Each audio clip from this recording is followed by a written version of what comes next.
The story starts with Yamamoto, a first-year college student, mopping the bathroom floor. He feels a sense of joy as he sees the tiles begin to sparkle. Cleaning gives him satisfaction because he can see the immediate results, unlike some people who can be quite rude. When he stands up, he is shocked to see the time and quickly hurries to his late-night job where he makes decent money. Luckily, the convenience store is situated near a residential area, so there aren't many customers during the night. Tonight is particularly slow, which makes him feel bored, and he even starts to worry about the store's future. When he finally hears a customer enter, he feels a little happy. To his surprise, he recognizes the customer's voice calling him by name, saying it's been a while since they last saw each other. When he looks up, he is shocked to find a young girl, Hayashi, standing in front of him. He can't believe she also lives in Tokyo. Just then, Hayashi asks if he lives nearby, and he responds that his apartment is close, then inquires about hers.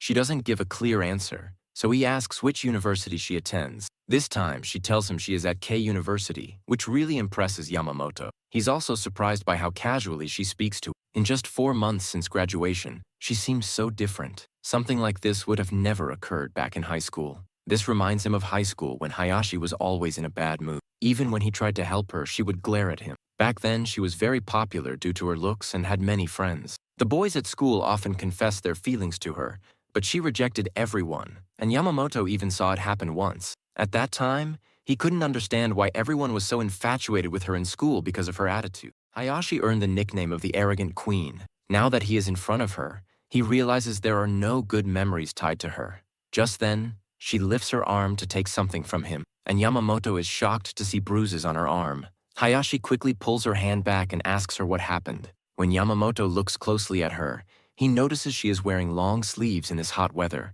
which means she is trying to hide something. He thinks that whatever is under her shirt must be very serious.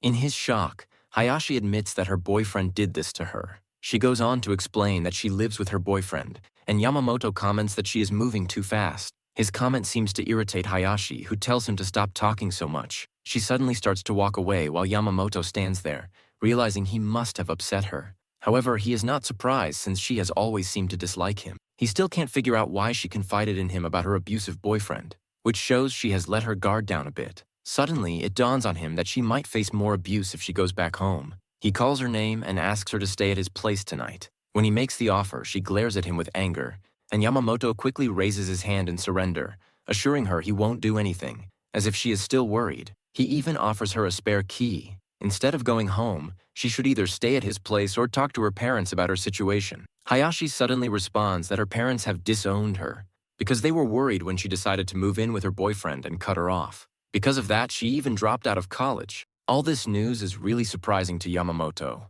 but he still says she shouldn't go back and asks her to wait while he gets the spare key and texts her the address. Before he leaves, Hayashi says she doesn't need the key and will just wait for him to finish his work. Yamamoto agrees and tells her to read something since his shift will be over in an hour. While she keeps herself busy, he can't stop thinking about how everyone loved Hayashi in school. But now she seems so different. When his shift is done, they go back to his place. He proudly says how clean it is, but she responds that it just feels empty. Instead of focusing on what she said, he tells her to relax while he makes some tea. As he prepares the tea, he thinks about how strange this all feels. Even though everything happened naturally, it still makes him really nervous. He doesn't plan to do anything weird. Once he gives her the tea, Hayashi says it's surprising that she owes him one now. Yamamoto quickly says it's not a big deal since he did it because it was the right thing to do. While Hayashi casually mentions that it's good timing because both she and her boyfriend needed to chill, she also says her boyfriend must be in a bad mood since he doesn't hit her casually, which usually happens when things are tough at work. She explains that she knows he needs her support. Yamamoto points out that the younger version of her would have never talked like that. Hayashi just gives a short answer, suggesting that people change over time. As he listens to her reasons, Yamamoto starts to wonder if stopping her was the right choice. If what she says is true, maybe he should have let her leave. But instead, he offers her to stay the night at his place. Hayashi smiles at this and says that a younger Yamamoto would never have made such a suggestion. Changing the subject, she asks for some of his old clothes so she can take a shower. When she comes back, she casually mentions how tidy the bathroom looks. However, Yamamoto can't concentrate on what she's saying. His eyes are drawn to her bare legs, which have visible bruises. Seeing his worry, Hayashi quickly explains that her boyfriend sometimes gets mad, but she insists it's not a big deal. Yamamoto brings up the bruises, but Hayashi just gives him a sharp look. From her reaction, he realizes she doesn't want to talk about it anymore. Still, he decides to bring it up again. He tells her that someone like her boyfriend isn't worth being with. But Hayashi seems annoyed and says he doesn't understand anything. Yamamoto calmly responds that he's just sharing his thoughts and it's up to her whether to take them seriously. He explains that if something bad happens to her and people start asking questions, he would probably be blamed for not doing anything. He then thinks about how odd it is that she still wants to support someone who hurts her when he's stressed. He admits he never thought she would end up like this. It's clear to him that her boyfriend is taking advantage of her, yet she stays with him. He finds it hard to believe she could be so selfless, which is something you don't see often. Even though he doesn't fully get why he's feeling so angry, he warns her that staying in that relationship could mess her up. But if she still wants to go back, he won't stop her. When he finally stops talking, Yamamoto starts to worry that he might have said too much. He begins to understand that if she decides not to listen, there's nothing he can do to change that. Hayashi quietly admits that the situation is not good, then says she feels sleepy. Yamamoto suggests she sleep on the bed and offers to take the floor instead. Once she is lying down, he reminds her to think things over carefully. She gives a small nod. After a short silence, Hayashi tries to lighten the mood by joking that Yamamoto is acting like a monk and suggests that might be why he's still single. Yamamoto lies on the floor, unable to relax, knowing he probably won't be able to sleep. Suddenly, Hayashi asks if he wants to do it. Her straightforwardness surprises him completely. His first reaction is to deny it strongly, but before he can respond, Hayashi hugs him from behind. He quickly realizes she's just joking and asks why she would do something like that. Hayashi, amused, checks if he was awake the whole time. Yamamoto wonders if that was her only reason. She casually says it's just a hug and questions if she now needs permission for something so simple. Yamamoto almost says she might need permission from her boyfriend, but stops himself, knowing that would be a bad thing to say right now. When she suddenly asks if he is a virgin, he quickly denies it, but she teases him for lying. Feeling a bit annoyed, Yamamoto plans to push her away, but then she starts telling him how her boyfriend was really sweet and caring at first. But after they moved in together, he completely changed. Whenever he was in a bad mood, even if it had nothing to do with work, he would hit her. He often teased her for not making any money, but then he brushed off her attempts by saying that a high school grad wouldn't land a real job. When she suddenly calls it a boring story and tells him to sleep, Yamamoto says she's been through a lot. Surprise. Hayashi sits up and asks him to say it again, but he just tells her to go back to sleep. She smiles a little, admitting she hasn't heard words like that in ages. Yamamoto stays quiet, thinking about how this is their first day living together. The next morning, when Yamamoto wakes up, he feels confused for a second about why he's on the floor. Looking around, he sees Hayashi sleeping soundly and remembers what happened last night. He's once again amazed at how much Hayashi has changed since high school. While making breakfast for her, Hayashi finally wakes up. When she sees him awake, Yamamoto asks if her body hurts, and she says she feels really sore. He mentions that he told her to sleep on the bed, but she just tells him not to scold her like that. After getting ready, she comes to the kitchen, looking really surprised to see him cooking.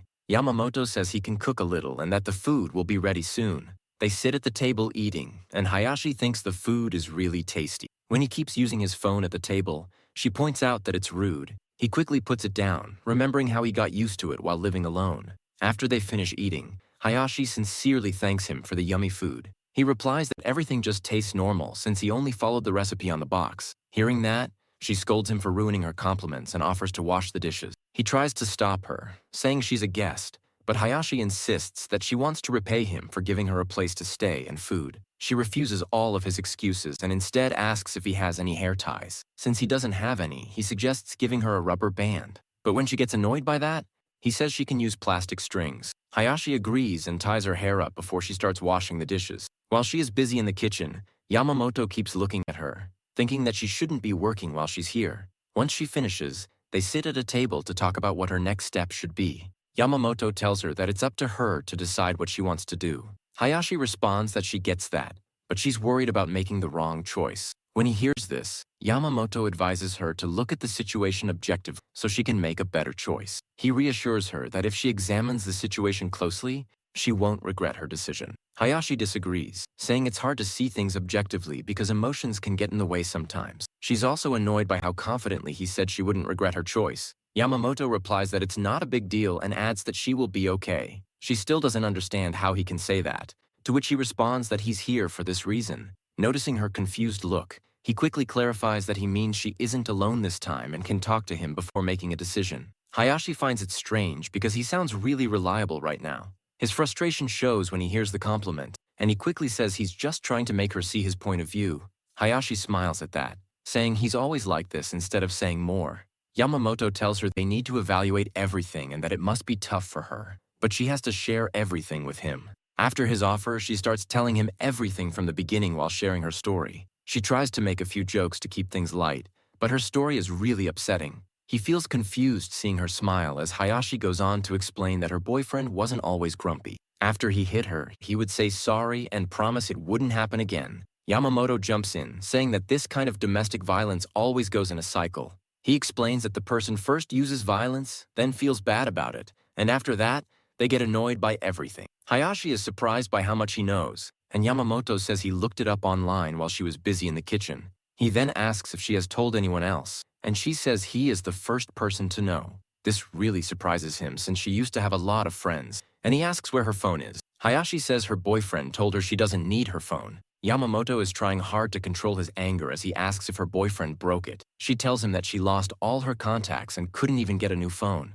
This makes Yamamoto really mad inside. He realizes that even though he hesitated before, now if anyone asks, he can say he tried to help her. His feelings change, and he is determined to keep her away from her boyfriend, even if she doesn't want to. Hayashi goes on, saying that her boyfriend sometimes hits her, but when he is in a good mood, he can be really sweet. He doesn't answer right away, thinking about how to convince her, but before he can say anything, she suddenly says she is going to end the relationship. Talking to him has helped her see things more clearly, and she finally understands that her boyfriend was just using her for his own gain. Yamamoto feels a little bit relieved. He tells her that abusers usually don't let their victims go easily, and her boyfriend will probably fight the breakup. There's a chance he might retaliate, so they need to keep him away. Hayashi's voice shows concern as she asks if he's thinking about something violent. Yamamoto quickly says no, admitting that would be too extreme. Instead, he suggests they first go to a hospital and then to the police. Hayashi is shocked to hear this, but Yamamoto explains that they will file a report against her boyfriend because if the police are looking for him, he won't be able to follow her. This way, she can feel a bit safer. Hayashi seems unsure, so Yamamoto reminds her of how badly her boyfriend treated her and made her cut off all her friends. Her parents left her, and he even took her phone, isolating her completely. Even after all this, it's odd that she's still hesitant to go to the police. When she stays quiet for a bit, he reminds her that she was just about to break up with him. Hayashi responds that breaking up and going to the police are two different things. Instead of arguing, Yamamoto says they won't go to the police for now. Hayashi quickly agrees, and he explains that he's just someone who's listening to her story, and she still has the right to choose based on her feelings. He tells her to express her thoughts clearly if something feels off. Then he adds that he has a small request, but she doesn't have to take it too seriously. Hayashi encourages him to say what he's thinking, and he quickly replies that it would be better this way. At his sharp response, Hayashi tells him to be a little nicer, but he just ignores her and says they won't go to the police because it would only make her suffer more, which is pointless. He then insists that she should stay at his place for now. Hayashi misunderstands him, thinking he wants to take charge from now on. Confused, Yamamoto asks what she means, but Hayashi keeps calling him pathetic for acting this way. He reminds her that she lives with her boyfriend, so she can't just go back. Hayashi almost seems to deflate when he hears that, and he adds that her boyfriend must be searching for her everywhere. That's why he doesn't want her to leave the apartment right now. He wants her to do something else, even if she doesn't like it. Yamamoto waits for her to figure it out herself, but again, she misunderstands, saying that since he helped her, she's ready to do what he says. Yamamoto quickly realizes she got it all wrong, so when Hayashi asks if he wants to use her body, he scolds her for saying such silly things. He remembers how she was helping him last night, which means she's okay with some things, but she hates being treated like an object. He tells her not to agree to things she doesn't like. When Hayashi asks what he was really trying to say, he points to her bruises and says she needs to go to the hospital. Finally getting what he meant, Hayashi agrees to go to the hospital. Yamamoto feels confused by the disappointment in her voice. Later, when they get to the hospital, he's still trying to understand her way of thinking. The doctor discovers that she has a torn ligament in her wrist and injuries all over her body. Getting a professional checkup is good, but Yamamoto can't stop thinking about how she wouldn't answer when the doctor asked how she got hurt. She wanted to dodge the question, which means she doesn't want to admit anything about her boyfriend. For a moment, Yamamoto feels stubborn and doesn't want to let things go so easily. But since Hayashi isn't ready to go to the police right now, He decides to help her until she feels ready to do something. He sees her in a sweatshirt and suggests they go to the mall so she can get what she needs. Hayashi immediately worries about the money, but he quickly reassures her that he has some savings so they can buy the essentials. When she hears that, she insists that she will pay him back as soon as she can, but he doesn't push her. Instead, he tells her to relax. Yamamoto's body hurts from lying on the floor, and he thinks about getting a futon for himself. After waking up early, he realizes he has time before his classes, so he decides to clean up. But when he looks back at Hayashi, he changes his mind and decides to make her breakfast while he works in the kitchen. She is sleeping peacefully, which makes him feel good because he wants her to rest as much as possible. Later, as he walks to college, he feels a little uneasy for not having cleaned earlier in the morning. On his way back from work, Yamamoto feels happy that he will finally get a good night's sleep because he bought a futon. As soon as he enters the house, he is greeted by the wonderful smell of food. Inside the apartment, he sees Hayashi cooking in the kitchen and feels relieved to see her hair tied back properly. She then asks if he likes hamburgers, and he tells her she doesn't need to cook for him because he can handle it himself. She quickly replies that since she is staying at his place, this is the only way she can help. Instead of arguing, Yamamoto just looks at the food and comments on how delicious it looks.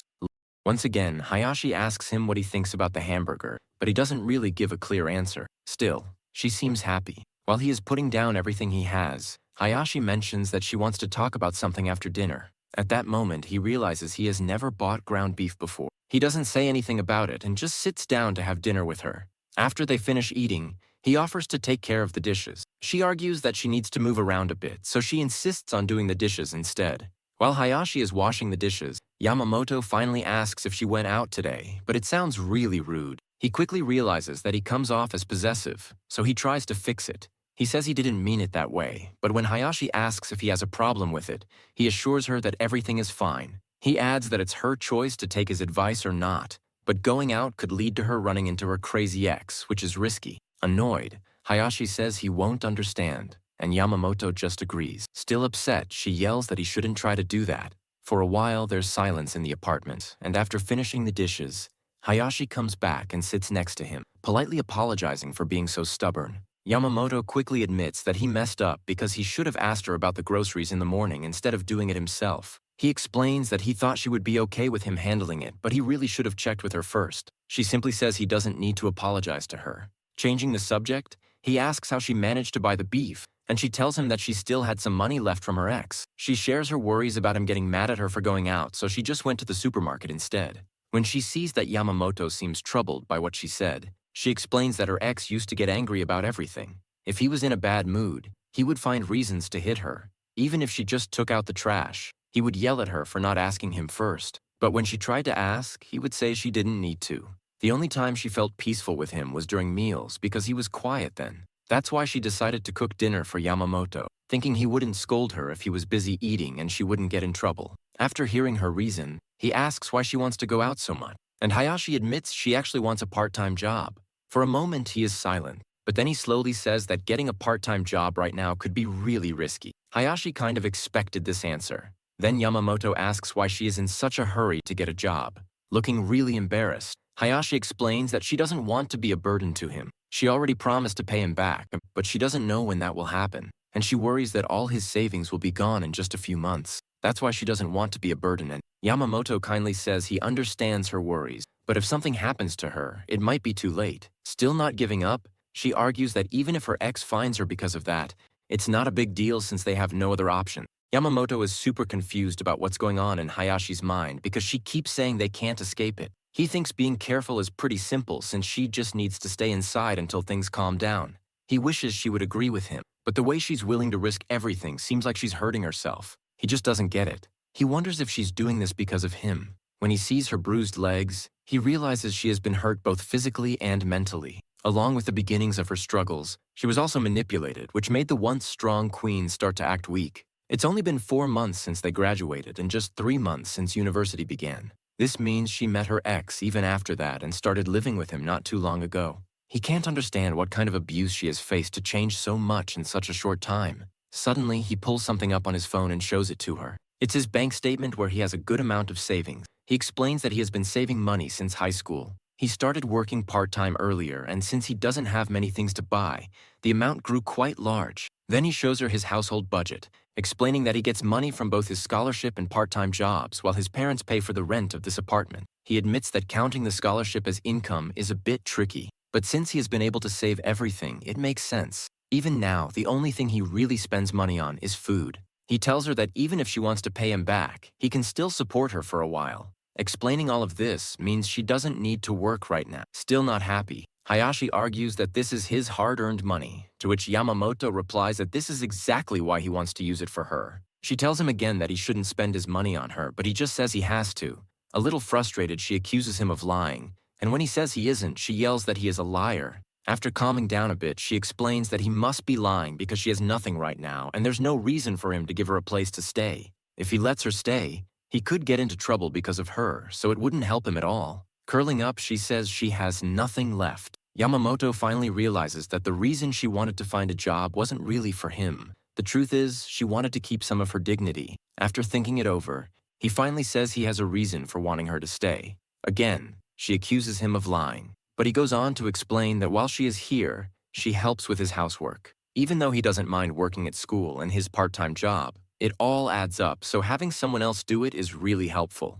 He insists it's not a big deal, but then he firmly states that it actually is a big deal because he is a perfectionist. If he sees even a tiny bit of dust on the TV, he feels like he has to clean the whole room. If he spots a water stain in the washer, he thinks he should wipe the entire area. Plus, he has his studies and job, which means he doesn't have time to clean. Hayashi politely asks if he means that if she takes care of the cleaning, everything will be okay. He responds that cleaning is really his job, saying that he loves to clean and it feels like his life's purpose. What he means is that if Hayashi can take care of everything else, he can just focus on cleaning, and that's a good reason to spend money on her. She thinks that's a silly reason, but he ignores her and talks about how tasty the hamburger was instead. She still worries that he might get in trouble because of her, but Yamamoto tells her off, saying that this is what it means to live together. In the end, Hayashi gives up on looking for a job and changes the subject, saying she will make lunch for him when he goes to class. She explains that to save money on food, she will prepare lunch for both of them. He just agrees,